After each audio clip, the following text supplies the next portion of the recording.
Hello, friends. Welcome to Let's Talk with Pastor Ngwaru. On this particular show, we address issues of marriage. We also address family. We are just into life in general.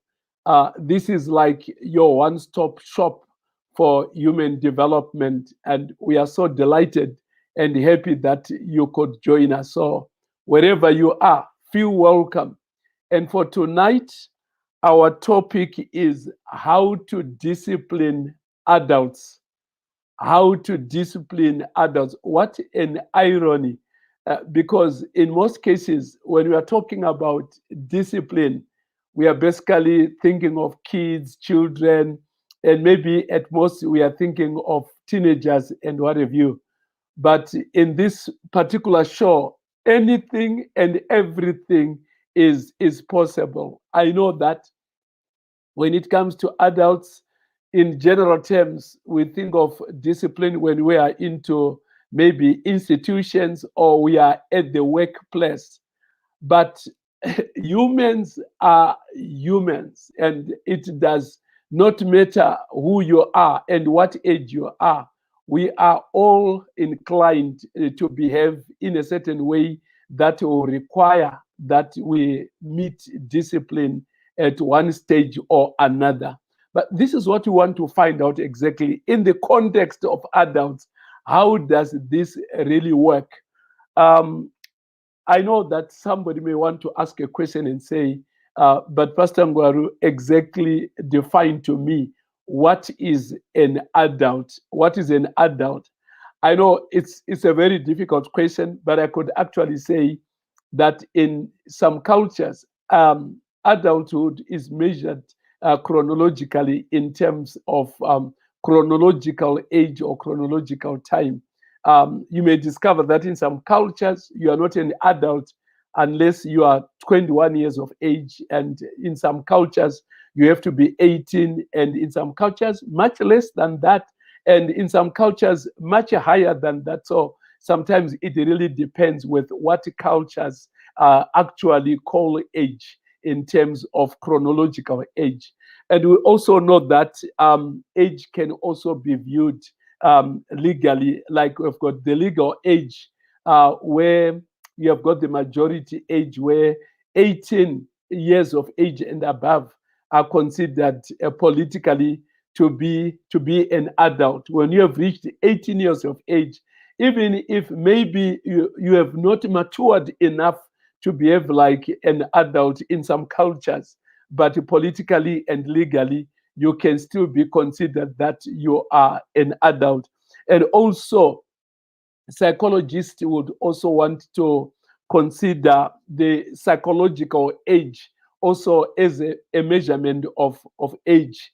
And this mainly will relate to your maturity and what have you. I remember when I was doing a bit of psychology at college, and to discover that, psychologically, you may actually have people who are 44 years of age and they are still operating at adolescent stage. I don't know whether you have heard what I've said. They are 44 years of age, but their behavior, their maturity is one of someone who is still an adolescent. So that chronologically, yes, you are 44 years of age. Legally, yes, you are an adult. But in terms of functioning, social functioning, emotional functioning, psychological functioning, you may actually be operating at the adolescent stage. And sometimes you may have 60-year-old people who are still operating at a very, very young age and what have you. So some of these things are quite possible. But whether it is chronological or whether it is the majority age and whether it is psychological age that we are looking at, when we talk of an adult, we are talking of someone who should be responsible. They behave responsibly and also they are accountable. They are accountable. In other words, they need to account for their behavior. They are no longer children. We can hold them accountable for their behavior, and they are also adaptive. They can survive on their own terms, and what have you. This is something that we expect in adulthood, that now that you are no longer a kid, a child, a teenager, or whatever the case may be, you are now able to respond to life and be able to adapt it to life in your own terms, on your own terms. And we also think of being self-managing. Your behavior should not generally be driven externally by other forces, but you are able to look at life and be able to adjust yourself so that you can fit in society. This is exactly what we consider an adult to be. But then another very important question is, but what is discipline, and what is the goal of discipline? I I have a very classic definition that I got from the Bible, and this is Hebrews chapter 12 and verse is 11. I would like to read it from the NIV in your hearing. Please listen to this. No discipline seems pleasant um, at the time, but painful. Later on, however, it produces a harvest of righteousness and peace for those who have been trained by it. I don't know if you got the message here. We are being told, like, okay, um, discipline is not easy, it is painful, but even though it is painful, it then tends to lead to a harvest of good behavior, good behaving, responsible behaving for those who are trained by it. You get this from NIV. So discipline, in this case, then, is a process that is aimed at empowering a person or empowering people so that they can behave productively and they can behave responsibly. And the main goal, therefore, the main goal of discipline is that at the end of the day, people are self managing productively, and people are self disciplined. In other words, a well disciplined person will not need you for them to behave well. They cannot behave well without you. They can behave responsibly without you. So, in other words, discipline may start from the external sphere into the internal sphere, where it then becomes part of my thinking, part of my doing, and whatever. So, the way I eat, I discipline myself. The way I use time, I discipline myself. The way I interact with people, I discipline myself. When you see that you are always needed to be there in order for people to behave right, then the process of disciplining is not achieving its main purpose. I would like to say this is quite different from punishment, where punishment simply uses pain to stop a bad habit. And when the bad habit is stopped, the person is not then motivated to generate new responsible behavior, because to them, all they want to do is to avoid the pain. How do you avoid pain? Stop doing the wrong thing, and then you avoid pain. But you are not encouraged then to come up with new behaviors. But in discipline, the process is such that it leads you to continue functioning positively even after the challenge has been addressed. Of course, to some broader extent, punishment can still be a part of discipline, but the broader goal of discipline is to empower people to self-manage and to self-discipline. What are the challenges? What are the challenges that comes with disciplining adults, or maybe people in general, and what have you? I'll give you maybe three aspects here, but there could be more than that.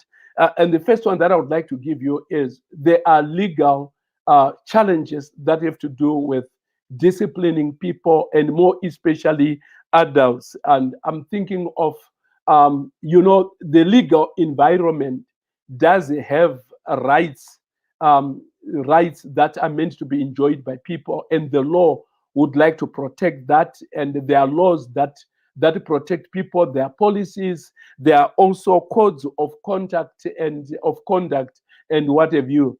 And therefore, you cannot just wake up in the morning and then say, I want to discipline adults this way. I want to do it this way. Even children, you may have to consider the prevailing laws within your country, so that whatever it is that you want to do is within the law. Let me give you examples. What do you do should you wake up one day and you discover that your child is gay? Do you throw them out of the house? Do you beat them? Do you kill them? What do you do when that is your discovery? According to the law, this child will say, this is my right, I've got my protection. You may have your own world view of looking at it, but in front of the law, this is my right. Do you see how difficult it is to discipline people? Because the legal environment may actually make it very difficult for you in terms of your religious persuasion, your orientation of life, and what have you. So you have to consider what the law says and what the legal framework does say. Like, for instance, here in South Africa right now, you can actually see that adultery is no longer a crime. It used to be a crime, is a crime in other countries, but not over here. In other countries, you can actually be beheaded for being caught in adultery and whatever, and not so much in the South African legal framework. It does not operate like that. And therefore, if you then want to address that, I want to tell you that you need to be looking at what your belief system says and what the law says, and you try to come up with a situation that at the end of the day addresses the law, and yet at the same time you are able to address your belief system. This is the kind of environment. It's no longer an easy environment to work in, but this is what we have. And of course, you have got a belief system, values, and world views, and whatever. We have people today that consider themselves that they are now in the secular world. In a secular world, if you want to be religious, it's up to you. If you don't want to be religious, it is basically up to you. And even the religion itself, you basically have people that believe this, and others who believe this, and others who believe this. Let me give you an example. I will not tell you what country I was working in, neither will I tell you exactly the religions that were involved. But the wife belonged to another religion, and the husband belonged to another religion. And they both came to my office and said, we have a challenge. I asked the wife to relate a story. Says, this man is seeing another woman. We've been husband and wife for the past 5 years, and now he has begun to see another woman, and I am mad at that, and so forth. I'm not happy to be shared. I don't like it, Pastor, and please help us. And then I said to the gentleman, please, may you state your case. And then he says, Pastor, according to my religion, I am allowed to have 5 women. She is my first wife, and I'm now quoting the second one. I've not been to the third one yet, or the fourth or fifth. There are going to be 2 of them for now. My religion has no problem with that, and she cannot challenge me on those bases. So can you see how difficult it is when it comes to trying to enforce discipline and to make people think in a certain way and operate in a certain way? You can't ignore the whole issue of values. You can't ignore worldviews. You can't ignore people's belief system. This is why when the Bible was saying, when you want to get married, and not only sometimes marriage, even in business, try to get into a contractual agreement or a relationship with people that tend to be of an orientation of a thinking that will not then cause big challenges in the future. We also have an element of socialization. Socialization meaning how children are groomed from childhood all the way up to adolescence and beyond. Did you know, friends, that there are some children who are simply born and they don't know what a rule is? They don't know what a restriction is. They don't know what boundaries are in terms of behavior. They eat what they want to eat at a time they want to eat, go where they want to go at a time when there is no one to supervise their behavior. And when those guys are now teenagers, and you look at them now, they become adults, and for the first time you are married, and for the first time you are working for an organization, and now you are living in an environment where rules matter, and yet you grew up without rules. It becomes a very, very big challenge to organizations, to relationships, and what have you. And so that is a very big challenge. Having said that, and listing the challenges that we face, and they are not limited to this, they're quite more. It's just that I don't have time to go through everything. I come to another question that is also very pertinent, and which is, what then are the options that can help us in terms of providing discipline to adults? And by this time, I am assuming that we agree that disciplining has to do with training a person towards self-management and self-discipline, and that they're able to behave well even when you are no longer there. This is what we are talking about. For that to happen, what are some of the things that are needed for that to happen? I've a few pointers here or predictors, but I know you can add more at your own time. But let me give you in quick succession here, given our time. When you go to Proverbs chapter 22 and verse 6, and reading from the New King James Version, it actually says, train up a child in the way he should go, and when he is old, he will not depart from it.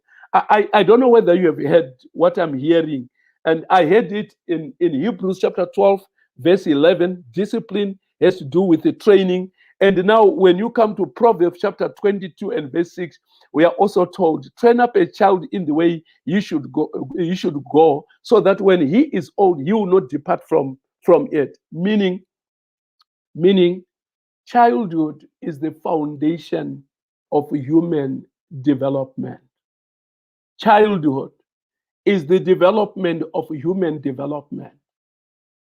I will not fear to say this because we have all gone through that as adults. I'm sure to the point where you are, we can all look back. A lot of people lose their adulthood during childhood. I don't know if you are getting what I'm saying. A lot of people, a lot of adults are in misery. They are in dysfunctional lives. Things are not happening. When you trace back, you can actually go back to childhood and discover that there was no training that was ever done, except that they slept, they ate, they went to school, they came back, and what have you. But there was no program, intentional program, to actually reinforce self-management, self-control, and making sure that there are certain necessary boundaries and restrictions that will help people to behave in a certain way, and what have you. So what I'm saying is the preparation for adulthood is in childhood. And suffice to say, when a child is going to age 12, some authors, some writers, some psychologists, some religious leaders would like to think that by age 12, the basic life orientation is established. The basic worldview values are already inculcated in this particular person, so that by age 12, a child should have addressed the whole issue of what do I do with the drugs? What do I do with sex? What do I do with multiple sex partners? And what have you? They must have already made a decision of what is the right thing to do and what is the inappropriate thing to do. They should have dealt with that in terms of eating a lot of things by age 12. If it has not happened, chances are when they turn out to be adolescents, there is going to be a lot of turbulence in their lives. And it is during that time of teenagehood that their chances of being productive adults may actually be further damaged, so that by the time you become an adult, you are already finished. You're only dealing with a crisis management and stuff like that. We don't want life to get to that stage. That's why it's important for parents to invest a lot in making sure they're building values and norms that will help their children to adapt well at adulthood. The other thing that I'd like to share with you is what I call shared expectations, rules, and an understanding of outcomes and consequences. What am I basically saying? Let's take, for instance, a couple that young people that are planning to marry and what have you. Please, please share your expectations one to another. Agree on how you are going to run your marriage, your relationship, your family. What are the important things? What are the values? What are the norms? And what many people rush into romance, and after romance, they rush on the pulpit to get married when they have not shared expectations and the general guidelines of how to manage that. I know with me and my fiancée, who then became my wife, we took a good 2 years, and actually our courtship was 4 years, and the other 2 years I was at college, but then the other 2 years we came back, and when we were moving towards our marriage, our serious discussions were working around what are your expectations? What are my expectations? How are we going to live together? What are the principles? We shared this. And let me tell you, friends, to this very day, one thing that has blessed my marriage was the discussion that we had during courtship of expectations and also of the rules of engagement, rules of the establishment, and also discussing the consequences. If this happens, what happens? If this happens, what happens? And that was important. And I'm not afraid and shy to tell the whole world that that plan blessed me, and I'm sure it can bless anyone else. It's important as a family to have shared expectations, norms, and rules. Did you know that in life, every relationship is subject to certain values and norms and rules and laws? You go to your workplace, there are rules there. You go to church, there are rules there. You go to sports, there are rules there. Why would you want to think that in a marriage there should be no rules, and that in a family there should be no rules? If that is the case, this is where we are destroying society. This is where we are destroying society. We need to have shared expectation. We need to have rules of living together, and we should agree that when those rules are broken, what exactly should we do? What are the outcomes of living well? What are the outcomes of living against the rules that should put us together? I also want to say that there is something that we call positive reinforcement.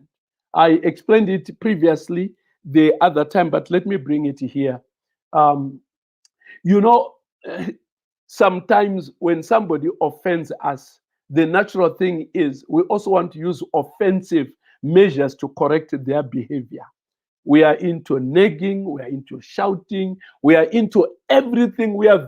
They are negative, we become negative, and we hope that when they are negative and we are negative, we are going to have a positive outcome. Psychologists have discovered that positive reinforcement, when we are rewarding people, identifying their strengths and responding to them well, and rewarding their good behavior, and not treating them the way they are treating us, at the end of the day, it tends to provide us with breakthroughs in terms of how people may relook then at their situation and be able to say, look, I am doing this to these people, but look how they are treating me. This is why when you read the Bible, we have an offended God who is busy loving us. And is it not Romans chapter, is it 5 verse 8 that says, this demonstrates God's love in that while we were yet sinners, Christ died for us. The natural instinct is, let's kill offenders, let's reject offenders, let's punish them, let us show them that we can hit back. But I want to tell you that that can only exacerbate things, that can blow things out of proportion. Sometimes, I don't know, sometimes it may work, I don't know. It may have worked for others, but positive reinforcement where we pick the good in other people. They have offended, but when they begin to behave in a right way, we can forget what they've done wrong and start encouraging them to work on the new behavior which they are generating. I also want to say something before we close, which is very critical, and this is what I call critical decisions. Critical decisions. If there is an important point that you can listen to and appreciate tonight, everything that I've said is wonderful. But I also want to tell you that making critical decisions that target a certain behavior is very critical. Like I've said, many times where people that only know how to nag, shout, and whatever, throw tantrums when somebody has done wrong and what have you. But they keep doing wrong, you keep shouting, you keep nagging, nothing and no one is being changed by your nagging. What good is it? What is it helping? Life has shown and experience has shown that decision makers, people who are decisive, who are good at making decisions, are also good at developing people. Let me give you an example. Let's say you owe a certain company money. You owe a certain company money or shop. You don't pay and you skip payments, installments, and they write you letters to say this, please pay. They are tired of that. They write a final letter and you are still ignoring all that. At the end of the day, these people then engage their debt collectors to say, please, can you help us? And then you find one day a letter coming from debt collectors saying that we are giving you 20 days or 7 days to pay, after which we are taking legal action. Do you see what makes the difference? Is debt collectors are no longer like the company that simply writes letters, write, and you are not responding, you are not doing anything. They simply come to you with a decision. We have taken a decision and we are going to work on it. You find yourself borrowing money, running up and down to pay before the 7 days are over, before the 20 days are over. Why? Because a decision has been made. I don't know whether it is in marriage. I don't know whether it is at a workplace or in the family. Be good at. This is the behavior that needs to change. We need to help our brother out of this behavior. We need to help our sister out of this behavior, or our child or spouse or anyone. But for that to happen, we have spoken enough. We have argued enough. Time has come for us to make a decision. And you make a critical decision that forces that person to start jumping, acting on their own and changing on their own. Why? Because a decision was made. Many times, even at a workplace, we allow wrong things to continue happening. We continue shouting, telling people, hey, stop doing so. No, you're wasting time. When you have spoken enough, take a decision. When you make a critical, appropriate decision, people are bound to change without you do anything. Your decision will work on your behalf. I also want to say that sometimes you need to allow a crisis. Allow a crisis to happen. Crisis can also bring about what we call a wake-up call. I don't know if you are getting what I'm saying. A wake-up call. Some people need that. You know, sometimes we are good at protecting people. We don't want them to suffer pain. We don't want them to go through deprivation and whatever. There are a lot of adults who are not developing simply because they're enjoying a lot of protection. I want to think of the prodigal son in, is it Luke chapter, I'm sure Luke chapter 15, verse 11, all the way to verse 24, 25, and whatever. This young man took money, left the house, his father's house. He started spending this money wildly. He did not care what was happening. Many women around him, many friends around him come. It was a party on daily basis. I want to tell you what the Bible says